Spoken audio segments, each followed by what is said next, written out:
I never thought a flash sale would actually manage to get me to get some more of these films. Yes, ladies and gentlemen, welcome back to another round of my Criterion Collection Blu-ray update. I have gotten these three courtesy of the flash sale that occurred this past week, and I am pretty excited because, as for those who follow my Criterion Collection Blu-ray collection, I go usually by the backwards of the decades of Oscar-nominated and potentially Oscar-nominated movies. We have gone through already throughout the 60s, and now we're in the 50s. And other than 12 Angry Men, which was one of the first releases, I finally have gotten two of them that I had watched almost like a month or so or two ago. But I just didn't have like the budget to get them immediately. And then comes this flash sale, so I'm excited I got both of them, as well as one release that was released in the summer that was a potential, I believe, could have been a potential Oscar nominated film in the 60s based on the group behind this. I've got my laptop down here for the information of some of these movies because it's been a while since I have watched these films and looked upon the research. So we begin this off with Spy number 763 from 1959, and this is by Richard Wiki, Daiburki, or as you can tell, The Bridge. It's basically about a couple of young German high schoolers that wanted to enter into, since this is a World War II movie, based on a 1958 novel. It's about like these teenage boys that wanted to join the Nazi army to fight, but of course their young ages and as well as their mothers are very questioning when if they should and should not do this. Bit complication, but they, in their beliefs, they think they should fight. And obviously one of the biggest locations was a bridge that is near their homes, and I can't really reveal how it goes because it is a bit of a spoiler territory thing. So yeah, it is. This was an Oscar-nominated movie. This was made back when Germany was split up, because this happened after the war and before the end of the Cold War. So this was from West Germany, an anti-war movie to be precise. This is like during the closing days. This was an Oscar-nominated movie. It was nominated for what was then Best Foreign Language Film, now Best International Feature. It was also nominated for a Golden Globe as well. And it was also, it was the National Board of Reviews winner for the year, I believe. That's what it's saying. Unless it was a special award, I'm guessing.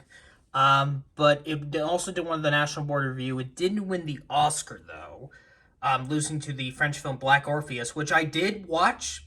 It was okay. It wasn't that good, but like it wasn't a bad movie. It's just like it was just fine, so I didn't thought of getting it. But The Bridge definitely was the better one. I can't say it deserved the win because I haven't seen the other three nominations.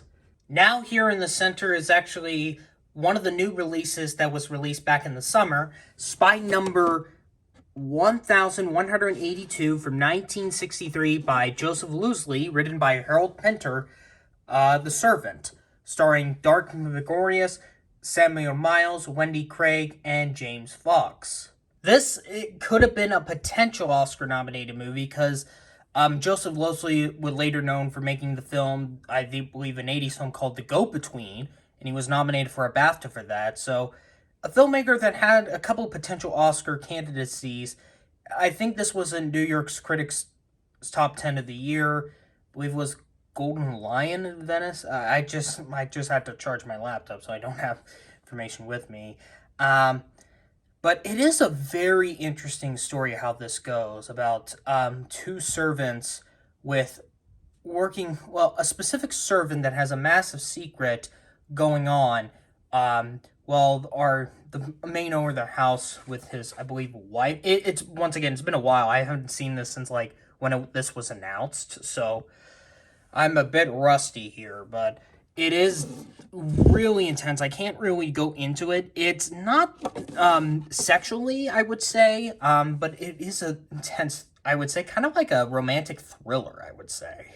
And then finally, for this is my very first ever film from Charlie Chaplin that I ever watched, and the first added to my collection, Spine number 756 from 1952, or 1972, or like somewhere in the 70s, with Limelight. This was one of Charlie Chaplin's final movies. This was released in the 50s throughout internationally, but not in the United States till like the 70s. And that's because, of course, Chaplin was kind of exiled from the United States throughout the rest of like 60s and almost until like the 70s, I believe.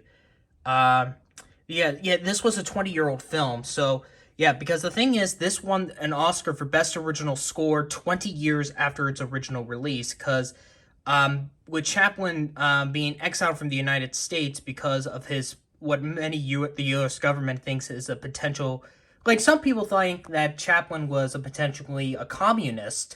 The movie was not shown to the United States, and this was during the Cold War, of course.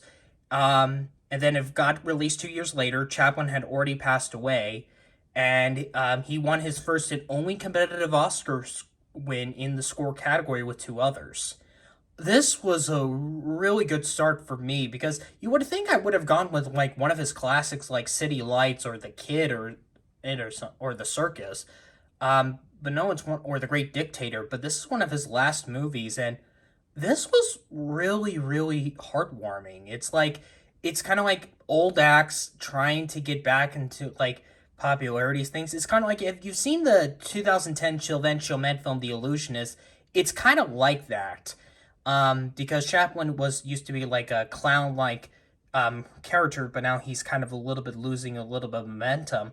But a famous ballet dancer or something like that, who has a bit of a health issue, she grows a fondness with him.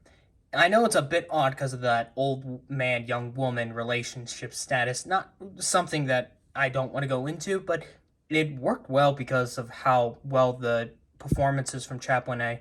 What's the female star of this again? I forget. Claire Bloom. Yeah, Claire Bloom. Oh my gosh, she was spot on in this as well as Chaplin. So, yeah, so I think this was a great start for me for Chaplin. I did notice that the booklet is a little bit big, so I am very curious when I get to read that. It's been a while since I've read this.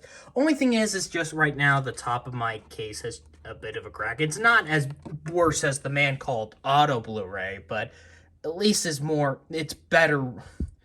Like, if it was fully broken, I would have taken it back, but since it's only a crack, kind of like my Flight Blu-ray, I think it's fine. I'll just keep it. If it's more damage, I might I don't know how to return it. But with that being said, I think that kind of wraps it up. I know it's a bit rusty for me to do this because I haven't talked about these guys up here in a while, or even the regular Blu-rays.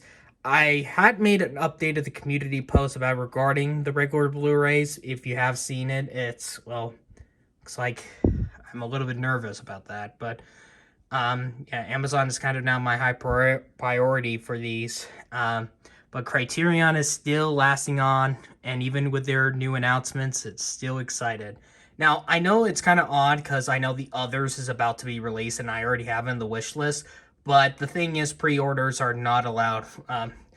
Pre-orders don't count as part of the flash deals, unfortunately. So that will be released. That will be probably the next Criterion video when I ever get to that, with a couple of others. So a little bit slow start in the 50s, but I'm just trying to take my time with other things like my series and stuff like that. So I'll stop talking. Thank you guys for watching. Hope you have a good day.